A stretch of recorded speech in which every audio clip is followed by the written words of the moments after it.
Welcome to Demo Reel. This is where I check out demos for new and upcoming games and then give my initial impressions.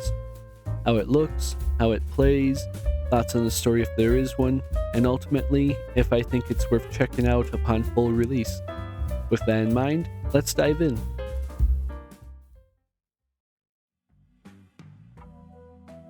Developed by newcomer studio Slow Bros, Halibut is a story-driven game set in the underwater spaceship Fedora 1. You play as the titular Harold, a lab assistant and part-time maintenance worker going about the ship as strange events start to unfold. Oh, did you see that? Was that fish real? Right from the get-go, the visuals of the handcrafted characters and sets draw you into the world. Slowbro's love of claymation shines through and brings to mind other works such as Wallace and Gromit, Opal, and Moral Oral. According to behind-the-scenes footage, everything you see in the game was built by hand and then meticulously scanned into the world. This allows for a better control of the look and feel of the environment, and particularly with characters such as Harold. Every expression and action he does has an added weight you often lose in games made purely with computers. Wait, but only last month it was a green. I don't make the rules, Harold, but the rules make me. And the ship itself is full of character.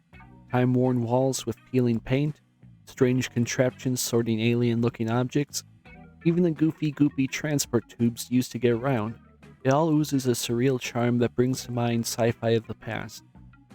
The exterior backgrounds of the alien ocean are especially beautifully done, and add a sense of mystery as to what could be lurking outside in the depths as schools of fish flit in and out of murky waters. Gameplay is pretty simple. You walk around the ship, talk to people here and there, interact with the odd puzzle.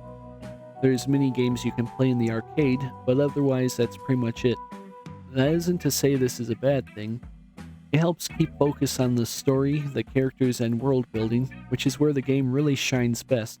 So, what are you in for? Oh, I'm just here for the great company. Aren't you a little young to start working for Allwater? Conversations with characters really draw you in and leave you wanting more. Of particular interest to me in my time with the demo was tracking down and talking to a trio of brothers running various stations around the ship about the fate of their as-yet unseen fourth brother. Although even my shining example couldn't extend to him. So, he's the fourth brother. What happened to him? The demo is relatively short, lasting about 1 to 2 hours and covering roughly the opening of the story. Harold does day-to-day tasks for his boss, Professor Moreau, such as feeding the fish or cleaning out the filtration system for the ship's water supply, in addition to odd jobs other inhabitants may ask him to do, like repair a 3D printer. Ah! Oh, I'm sorry, Harold. I couldn't resist. Along the way, you learn that roughly 250 years ago, the Fedora 1 left a presumed dying Earth to seek life on a new planet, where upon arrival, solar winds caused it to crash into the planet's ocean, stranding everyone there at the bottom of the sea. Since then, most things are now run by a company called Allwater Corporation, who constantly increase the costs of their services and wrap things up in confusing bureaucracy. And in the background, a mysterious group calling themselves the Light Keepers keep leaving cryptic messages that question life trapped within the confines of the ship.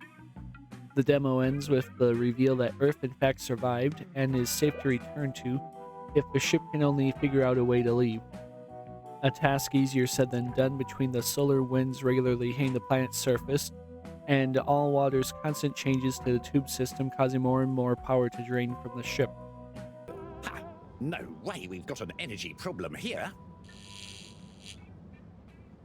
Harold Halibut was certainly a unique and very charming experience. I really loved my time with it, and I know the demo barely scratched the surface of what promises to be a deep, heartfelt, and very surreal game.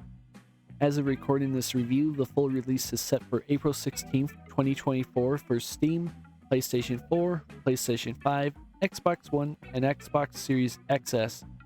So go check it out when you get a chance. I know I will. Until next time.